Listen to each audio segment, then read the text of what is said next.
দেখ গনসা, তোর আর আমার একই দশা।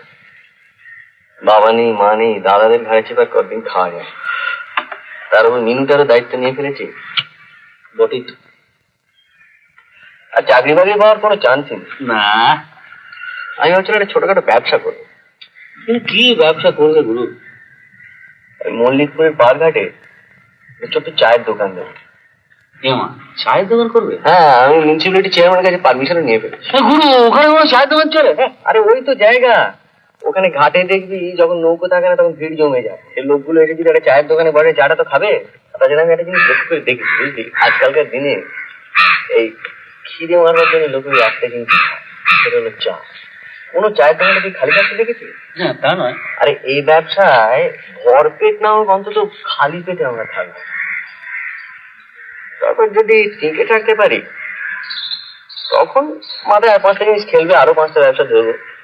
আমি তুই ভেবে দেখ, তুই যদি আমার সঙ্গে থাকতে চাস তাহলে তোকে আমি নিতে পারি।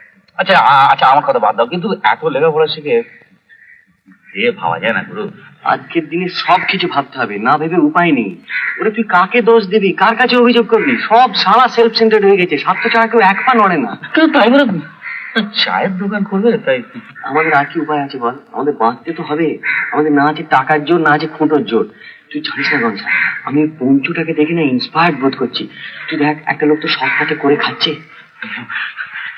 এই মতলবটা ছাড়ো গুরু, নইলে পেস্টিটা বলো পাংচার হয়ে। হ্যাঁ, আচ্ছা, প্রেস্টিজ করতে তোদের চুরি জোর করবি, রাস্তায় লোকের তাড়া খাবি, মার খাবি, তবু সদর একটা ব্যবসা করতে পারবি না? ঠিক আছে, তুই তোর মতন থাক, আমি একাই করবো। না, কথাটা তা না, জানো বংশ তো। গুরু গুরু গুরু গুরু, মানে আমি তোমার পায়ে ধরে একটু দাঁড়াও না। মানে কি মিলিটারির মধ্যে হড়বড় হড়বড় করে চলে? কি বলছিস বল না। কথা দিলে তো একটু ভেবে চিন্তে দিতে হবে তো। তুই কি বলবি, এটা কি? তুই আমি রাজি বলছিস? বলবো না তো কি গুরু, তুমি যদি বিয়ে পাস করে চাওলা হতে পারো, আমি তো ক্লাস 4 এখন হরিদাস পাল। ঠিক আছে, তুমি পথে এসেছো, কিন্তু একটা কথা দেখো গনসা, কি? আজ থেকে তুমি ক্লাস 4, আমি বিয়ে পাস, এসব কথা আর মুখে উচ্চারণ করবে না। হ্যাঁ? এখন থেকে তোর আমার পথ এক, মত এক, লক্ষ্য এক, আমরা হারবো না। জিতবো। বাস ঠিক হয়, সব ঠিক হয়, খালি একটু অসুবিধে হয়, ক্যাশ নেই হয়। ক্যাসে কি হবে? না না, মানে আমি পেয়েছিলাম জানো, ওইসব কেড়ে বেড়ে নিলে তো মানে জুতোটা পর্যন্ত নিয়ে তো তোমার এই গেঁড়ার পয়সা কি আমি নেবো? তাহলে আমি মানে মূলধন তাহলে কোথা থেকে? শোন, তোর মূলধনের কিচ্ছু দরকার নেই। তুই শুধু বল যে সিনসিয়ারলি তুই আমার সঙ্গে খাটবি, হ্যাঁ। তারপর যা লাভ হবে আদাআদি বকরা। হ্যাঁ। গুরু, আমি প্রমিস করছি পইতে ছুঁয়ে থাক।